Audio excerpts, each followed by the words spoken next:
Le Fureteur de Burdigala. Christian Massé vous emmène à la découverte des pièces vedettes des musées bordelais et des recoins historiques de notre ville. Ah, la tour du Ah.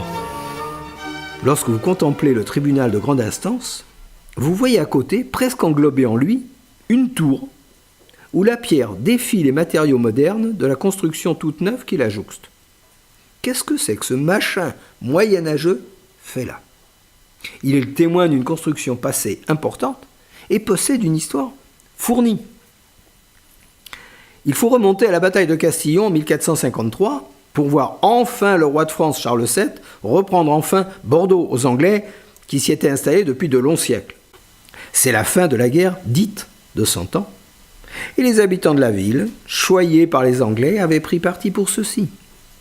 L'occupation de la ville par les troupes françaises va entraîner la construction de 2 châteaux destinés à défendre la ville et empêcher celle-ci de retourner à ses amours d'outre-Manche.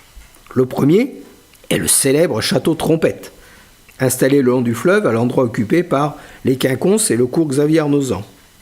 Le deuxième, derrière la cathédrale Saint-André, est le fort du A. En 1470, cette construction devient palais des ducs de Guyenne et joue un rôle dans les troubles religieux qui suivent la Saint-Barthélemy. Il sert de refuge aux protestants. Il fut démoli en partie sous Henri IV, qui craignait qu'il devienne, à son tour, un repère de ligueurs catholiques opposés à sa politique. Louis XIV le fit remettre en état afin de constituer le pendant du château Trompette, revu dans le style cher à Vauban. Il retrouve alors sa vocation complémentaire originale. Louis XVI, dans le cadre des travaux d'embellissement de la ville, décrète la démolition de l'ensemble, mais cette volonté est annulée par l'arrivée de la Révolution. En 1731, elle devient prison civile et assurera ce rôle jusqu'à la construction de la prison de Gradignan en 1967. Sa proximité avec le palais de justice facilitait les déplacements des prévenus. Sous la Terreur, elle reçut des prisonniers célèbres, dont notamment Teresa Cabarrus, plus connue sous le nom d'épouse de Tallien, qui la sauva de l'échafaud. À compter de 1918, les exécutions capitales bordelaises eurent toutes lieu dans la cour commune au fort du A.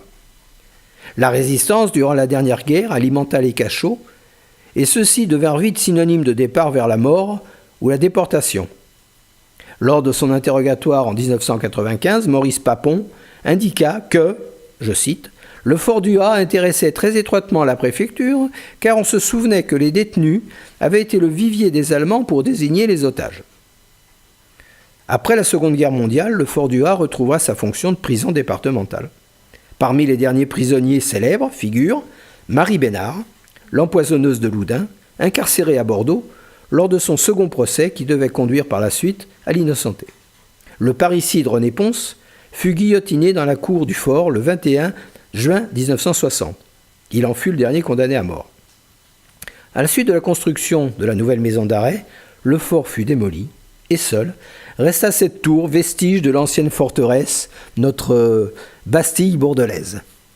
Il était temps, car la vétusté et les conditions d'hygiène s'avéraient absolument déplorables. Allez, un petit secret. Savez-vous que des restes de cachots jouxtent les murs de l'actuel musée des arts décoratifs et communiquent avec cet établissement et qu'ils servent actuellement aux réserves de celui-ci et vont bientôt devenir des salles d'exposition.